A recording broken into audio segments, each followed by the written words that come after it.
Hey up, it's Steve, and welcome to the next part in my series. I can never remember it.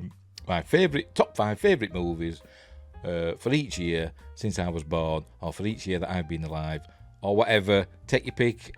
We'll work it out one of these days. Maybe by the time we get to 2024, I'll have it figured out. Don't count on it. So anyway, here we go. My top 5 films. These are my 5 favourite films. I do have some. I did find some. You know, at the end of 1976, it says I had no honourable mentions for 1977. I look back and had a think, and there are some, obviously. So there we go. So this is my favourite films from 1977. Not necessarily the best films from 1977. You can guess which one figures. It is the number one, isn't it, for this year? You can guess. So let's get on. As I said, not my not the best films. They're my favourite films. It's not a list. They're not in any particular order, and we do have some honourable mentions at the end. So let's get on with it. The first film, obviously, is Star Wars. Not Episode 4: A New Hope and all this nonsense. It was just called Star Wars in 1977. Was it 1980? 80? I don't know. When was it? When it became A New Hope? But 81. When the when after Empire Strikes Back came out in 1980, and then they started releasing them as a double feature. Because I went to see Star Wars and A New Hope as a double feature, and I think that was when they started renaming it A New Hope and changed the opening crawl and all that. But I could be wrong. Right, so the first one is Star Wars. Everybody knows this film. 99.9% of the world has probably seen this film for a while. Well, until E.T. came out, it was the highest grossing movie of all time.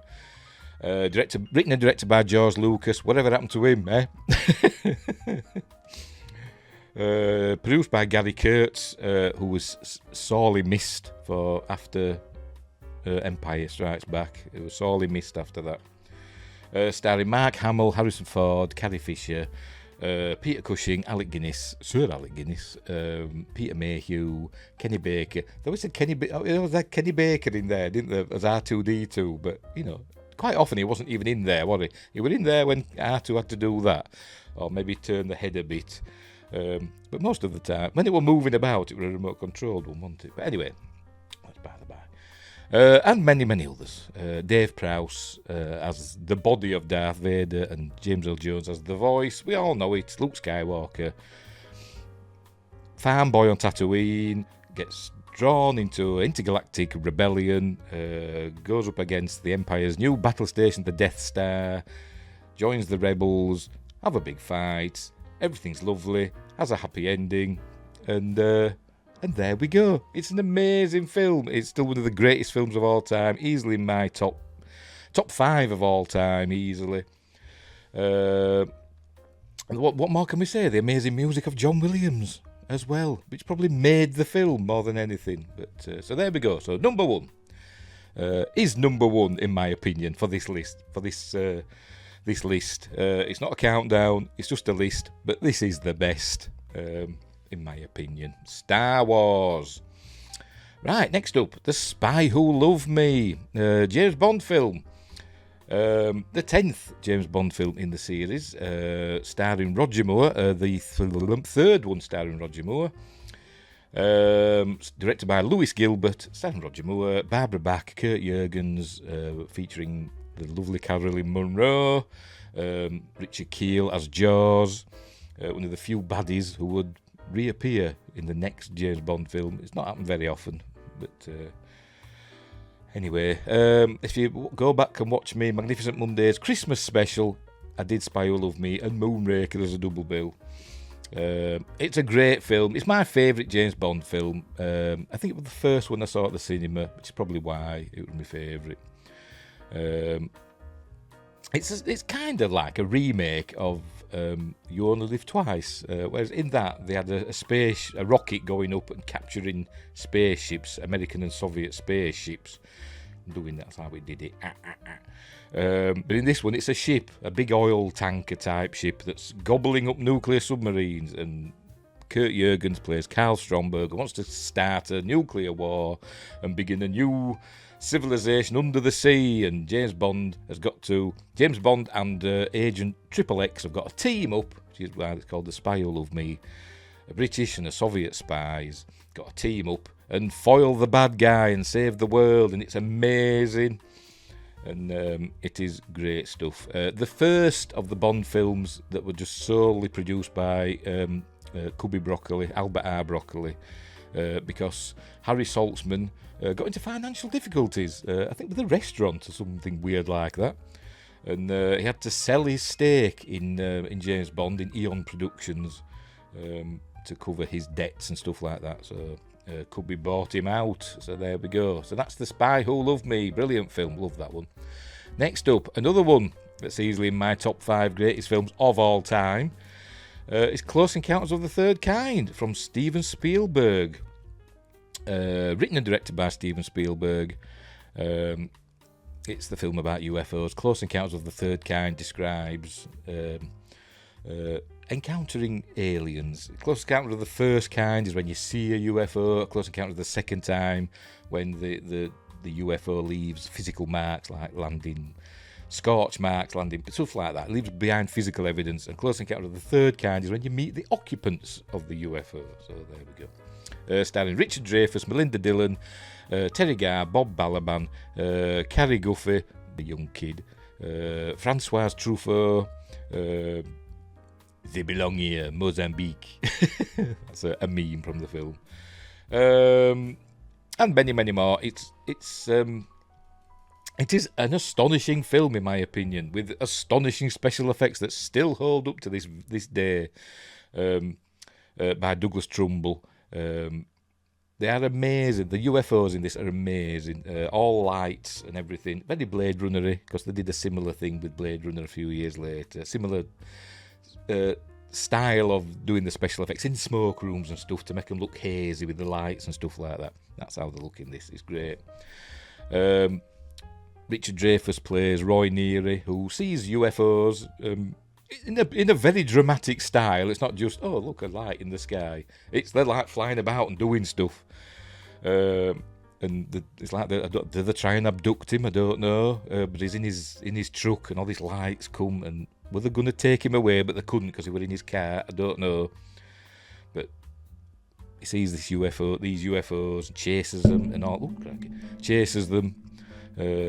And after that, he's obsessed. He starts getting images in his mind of a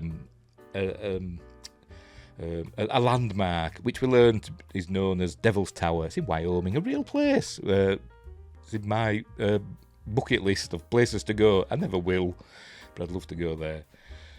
Devil's Tower, a volcanic plug, apparently. But some people say it's an ancient petrified tree stump. No, it's a volcanic plug. Gets an urge to go there, and when he goes there, we find that there's a secret base that's being built, and they're ready to greet the aliens that come, and all that stuff happens, and it's amazing. Go and watch it. It's a brilliant film. There's various versions. There's obviously the theatrical version, and then there was the special edition where, in addition to extra scenes that Steven Spielberg wanted to add in, he actually took some scenes out as well. But he also the producers said he had to include shots of the inside of the alien spaceship, the mothership. So he did that under duress. But it was fine. And then there's the collector's edition, in which it's basically a mishmash of both. There's some scenes that he took out, he put back in. He took away the ending bit showing the inside of the spaceship, and it's still an amazing film, so go and watch it. So there we go. That's Close Encounters of the Third Kind. Right, next up, we're heading into World War II, A Bridge Too Far. Directed by Richard Attenborough and written by William Goldman. A great war film. Almost one of the last great... It could be one of the last great war films of the era. I know since then we've had like Saving Private Ryan and stuff like that. We've had lots since, but this was like the last epic war film of the, I don't know, traditional era, I suppose you could say.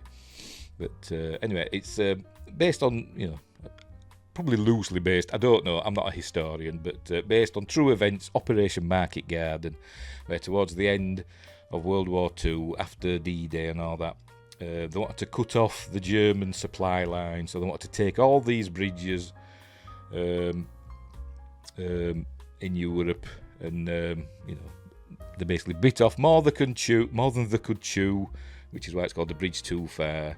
And it was like mostly successful for Operation Market Garden, but not quite. I think Monty, Field Marshal Montgomery, took a lot of stick for it because it was his plan, and it didn't work 100%, but it more or less did the job. It helped create the beach heading to Europe and all that.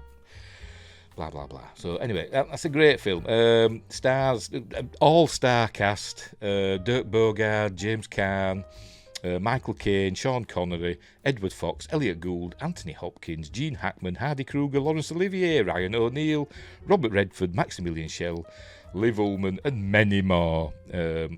It's a great film. The scene of, I think it's with Sean Connery's squad in a Dutch town. Just shows, urban warfare. When you didn't really think of it during World War II. You always thought of it like in the fighting in the fields and countryside and stuff like that, or in some destroyed French village like we've seen, usually with a piano in the street for some reason. But this one, it showed them just running through the normal streets, like suburban streets of this Dutch town, and red brick houses and stuff, and it brings war close to home because they were hiding in houses and stuff from the Germans because they've been surrounded. It's a great war film. It is a great war film. So there we go. So we'll leave that one there, and we'll move on to the last of my top 5, and then we'll get on to the honourable mentions. Last of my top 5 is Sinbad and the Eye of the Tiger, the penultimate Ray Harryhausen film. The last of his Sinbad films. It would have one more after this, Clash of the Titans, which was his swan song. But here we have Sinbad and the Eye of the Tiger. In my opinion, the least of his Sinbad films. Perhaps the least of his films. It's got great visual effects, obviously, because it's Ray Harryhausen. Great stop motion, great monsters and stuff like that. But I think the script lets it down a bit. It seems a bit rushed, as though it's like a first draft script. Sometimes it doesn't seem to make a lot of sense, or as though it's like a script I'd have written if I were like when I went to see this when I was like 10 years old. It's like a kid's written it. I'm sorry to the screenwriter, Beverly Cross. But anyway, directed by Sam Wanamaker, or is it Wanamaker? Whatever. It stars Patrick Wayne, the son of John Wayne, Taryn Power, Jane Seymour, Patrick Troughton, Margaret Whiting, and a brief appearance from Peter Mayhew. He plays the Minotaur in wide shots. The Minotaur not in stop motion form when they needed him to actually be on set. It was Peter Mayhew in the gold Minotaur costume. That's it. It's a fun film with some great visual effects, as would be expected. It doesn't connect at all to the other Sinbad films. They're all totally separate from one another. I don't even know if it's connected to the legend of Sinbad, but Sinbad returns to the kingdom of Charrock, wherever that is, because he wants to marry the princess. He's always wanted to marry a princess into somewhere. How many has he got? I don't know.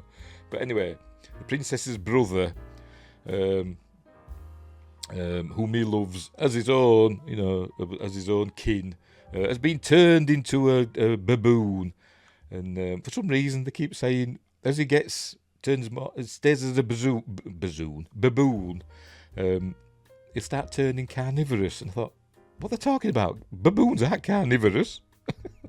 But anyway, they've got to get him to this special place up in the North Pole or whatever, to this Hyperborea, this lost kingdom. It's a bit like Atlantis, where the science of the Hyperboreans will transform him back into a man again. And on their tail is the evil Queen Zenobia and her son Raffi, played by, oh God, I forgot his name. Hang on, I have to check. Kurt Christian, who we saw in the previous Sinbad film, The Golden Voyage of Sinbad. In that, he played a goodie. In this one, he's playing a baddie. They're chasing him up to the Hyperborea, and they meet monsters and stuff along the way. Giant prehistoric, I don't know how I'd know it was prehistoric, but there's a prehistoric walrus. Were prehistoric walruses massive? I have no idea. They just wanted a giant walrus in it, didn't they? And a saber-toothed cat, hence the eye of the tiger. And another thing, Trog, a caveman with a horn on his head for some reason. But anyway, it's a lot of fun. It is a lot of fun. So there we go. So that's Sinbad and the Eye of the Tiger. And that's the last of my top 5. They were my 5 favourite films of 1977. So now we've got 4 honourable mentions. And I'll not go into great detail about these. We've got Saturday Night Fever, the disco drama, directed by John Badham, starring, obviously, John Travolta. And he got an Academy Award nomination for this. Great music from the Bee Gees. I'm a rocker now, but back then in 1977, I was a bit of a disco fan. I was 10 years old, I didn't know any better. Although I did like Queen. So there we go. And so I did enjoy Saturday Night Fever. There were 2 versions of it. There were the R-rated original version, and then it was re-released for the kids in the PG version, where they took out like the big boy swearing and cheekiness and stuff like that. So there we go. Then next up in the honourable mentions, we've got The People That Time Forgot. Patrick Wayne again in the sequel to The Land That Time Forgot. We're going back to Caprona, in an aeroplane this time, not in a submarine. We're going in an aeroplane this time to find Doug McClure's character. Doug McClure does appear in this, but not as much as in the first one. And it's a lot of fun. Dinosaurs in it again that look rubbish. And cavemen and all that stuff. And it's a lot of fun. It's a good adventure. We've got Sarah Douglas in it as well, Thorley Walters. I think we see Thorley Walters in The Mummy, don't we? The 1999 Mummy, sure we do. Shane Rimmer, the ever-reliable Shane Rimmer. And Dana Gillespie. Ooh, by gum. The Cave Girl, Ajar, by Dana Gillespie. She's got to be seen to be believed. Honestly, I'm not kidding. But there we go. It is a lot of fun. Directed by Kevin Connor, obviously, and based on a work by Edgar Rice Burroughs. It is a lot of fun. It is a lot of fun. Right, next up in honourable mentions, we've got The Car. Horror film. Oh, excuse me.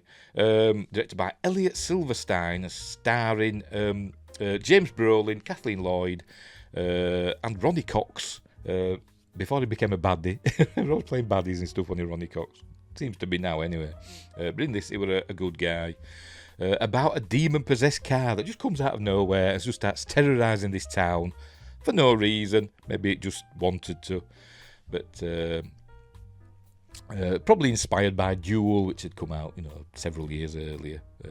And it's a lot of fun. This car's just going around killing people willy-nilly, but obviously it can't go onto hallowed ground because it's got the devil in it, and it's got a great ending where, spoilers, you don't care, do you? Spoilers, they blow it up, and as they're blowing it up and all these flames, a demonic form comes out of the flames and then retreats back in. And then it ends on kind of on a cliffhanger. You can never really defeat the devil. You can just slow him down, can't you? It's a lot of fun. It's a good film. I like The Car.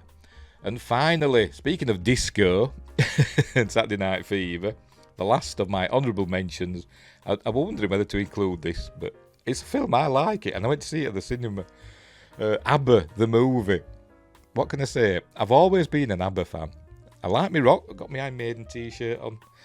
I've always been an ABBA fan. I've got a soft spot for ABBA. I have no idea why. I just like their music. What can I say? And I went to see this at the cinema. It's kind of